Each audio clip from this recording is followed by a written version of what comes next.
വൈകുന്നേരം സമീറയെ കാണാനായി സുലൈഖ അവരുടെ വീട്ടിലേക്ക് നടന്നു പോവുകയായിരുന്നു. അപ്പോഴാണ് അബ്ദുവിൻ്റെ ഗാനമേള കേൾക്കുന്നത്. അവൻ പുറം തിരിഞ്ഞുകൊണ്ട് വണ്ടി കഴുകുകയായിരുന്നു. ഉരക്കുകയും പാടുകയും ഒരുപോലെ ചെയ്യുന്നുണ്ട്. അവൻ വീണ്ടും സോപ്പിൽ മുക്കി തുണി ഒന്ന് പിഴിഞ്ഞു തിരിഞ്ഞു നോക്കുമ്പോൾ സുലൈഖയതാ അവനെ തന്നെ നോക്കി നിൽക്കുന്നു. പിന്നെ അത് വണ്ടി പാട്ട് അവന് തന്നെ നിശ്ചയമുണ്ടായിരുന്നില്ല അവൻ എന്തൊക്കെയാ പറയുന്നതെന്ന്. അവൻ ആകെ വിക്കൽ വന്നു. അവൾ വായ പൊത്തി ചിരിച്ചുകൊണ്ട് ഉള്ളിലേക്ക് ഓടി. എന്ന് ഇവളുടെ മുന്നിൽ നാണം കെടാനാണല്ലോ എൻ്റെ വിധി. അവൻ കയ്യിലുള്ള തുണി സോപ്പ് വെള്ളത്തിലേക്ക് തന്നെ ഇട്ടു. അവളുടെ ആ ഓട്ടത്തിൽ സുലൈഖ സമീറയെ കൂട്ടിയിടിച്ചു. എന്താ ഇത്താത്ത എവിടെയൊക്കെ ഓടുന്നത്? ഇപ്പോൾ തന്നെ നമ്മൾ രണ്ടുപേരും കൂടി താഴെ കിടന്നേനെ. അവൾ തല ഒന്ന് ഒഴിഞ്ഞുകൊണ്ട് സുലൈഖയുടെ നെറ്റിയിൽ ഒന്നുകൂടി മുട്ടിച്ചു. ഇതെന്തിനാണെന്നറിയോ? ഒന്നുകൂടി കുത്തിയില്ലെങ്കിൽ നമുക്ക് കൊമ്പ് മുളക്കും. ഇതുകൂടി കണ്ടപ്പോൾ സുലൈഖയ്ക്ക് ചിരി നിർത്താനായില്ല. അവൾ മതിമറന്ന് ഉറക്കെ പൊട്ടിച്ചിരിച്ചു.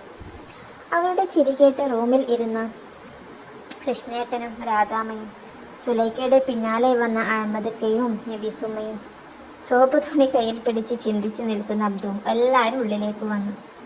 ആദ്യമായിട്ടാണ് സുലൈഖ ഇങ്ങനെ ഒന്ന് പൊട്ടിച്ചിരിച്ച് കാണുന്നത്. അവൾ എപ്പോഴെങ്കിലും ഒന്ന് പുഞ്ചിരിക്കും. അതിൽ കൂടുതൽ അവൾ ചിരിക്കാറില്ല.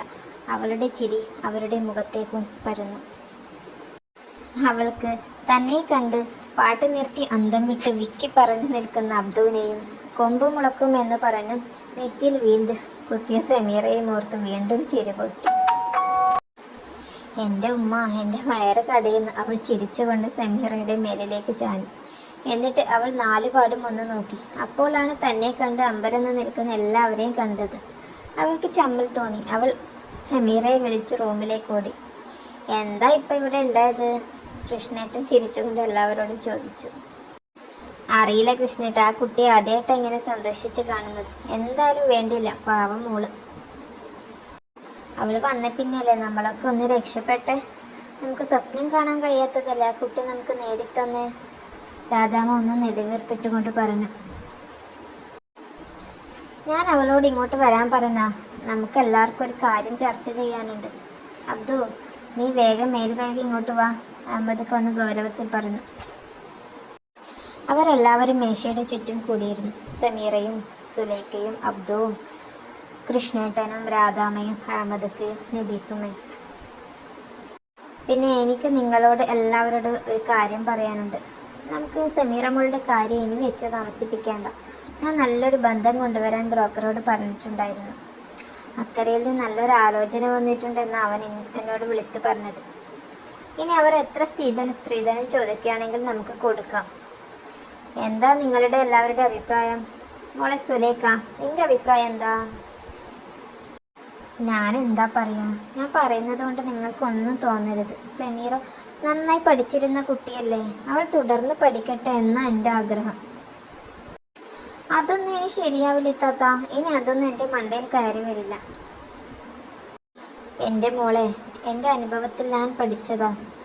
എടിപിടിയെന്ന് നടത്തേണ്ടതല്ല വിവാഹം. നമ്മൾ പെൺകുട്ടികൾക്ക് ആദ്യം കൊടുക്കേണ്ടത് വിദ്യാഭ്യാസ.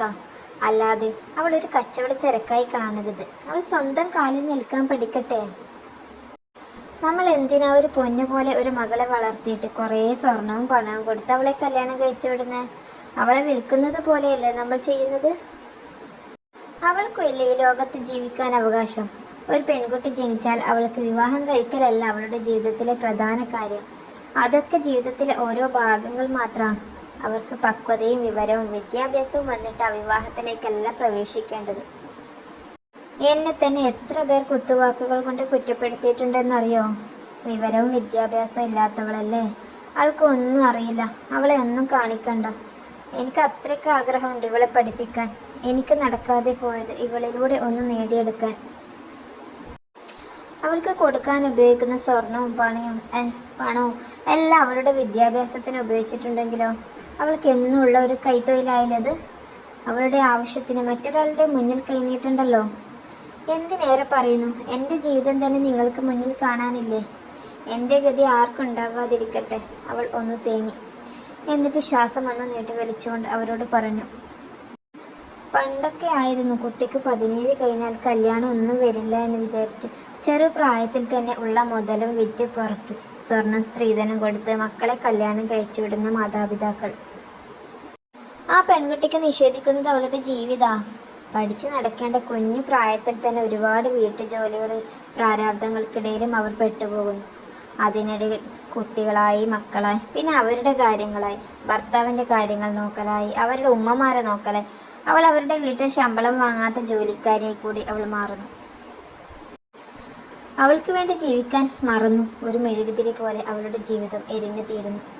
അതിനിടയിൽ അവളുടെ സന്തോഷം, സമാധാനം ആരറിയുന്നു? അവൾ കഴിക്കുന്നുണ്ടോ, ഉറങ്ങുന്നുണ്ടോ, അവൾ എപ്പോഴാണ് ഉണരുന്നത്? അതുപോലെ അറിയാത്ത ആളുകൾ നമ്മൾക്കിടയിലുണ്ട്. ഞാനും അതുപോലെ ഉരുകിത്തീർന്ന ഒരു മെഴുകുതിരി ആയിരുന്നു. കുഞ്ഞുങ്ങൾ മാത്രം എനിക്കുണ്ടായില്ല.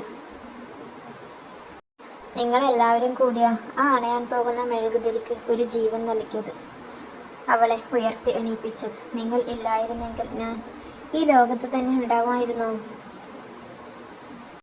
ആമിനുമ്മ പറയാതെയും പറഞ്ഞിട്ടും എന്നോട് അവിടുന്ന് ഇറങ്ങിപ്പോകാൻ ഒരുപാട് തവണ ആവശ്യപ്പെട്ടിട്ടുണ്ട്. അവർ പറയുന്ന വഴക്കിന് ഞാനൊന്ന് കണ്ണു നിറച്ചാൽ അവർ പറയും, 2 ദിവസം വേണമെങ്കിൽ നിന്റെ വീട്ടിൽ പോയി നിന്നോ എന്ന്.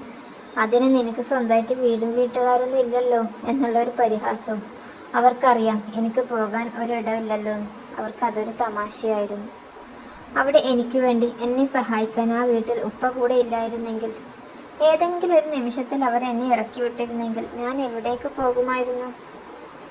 അവർ ഇറക്കി വിട്ടിട്ടും ആ ഉപ്പ എനിക്ക് അഭയം തരാൻ ആളുണ്ടെന്ന് പറഞ്ഞിട്ട് പോലും ഞാൻ അവിടെ നിന്ന് ഇറങ്ങാൻ കൂട്ടാക്കിയില്ല. ഞാൻ അവിടെ തന്നെ തുടരാനാൻ അദ്ദേഹത്തോട് ഒരുപാട് തവണ കേണിട്ടുണ്ട്. കാരണം അത്രയും ഈ സമൂഹത്തെ എനിക്ക് ഭയമായിരുന്നു.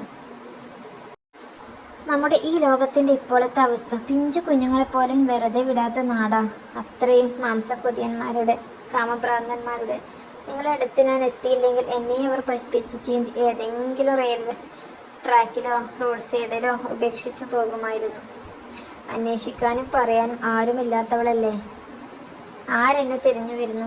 ആർക്കും വേണ്ടാത്ത മയ്യത്തായി ഞാനും ഏതെങ്കിലും മോർച്ചറിയിൽ കിടന്നിരുന്നേനെ.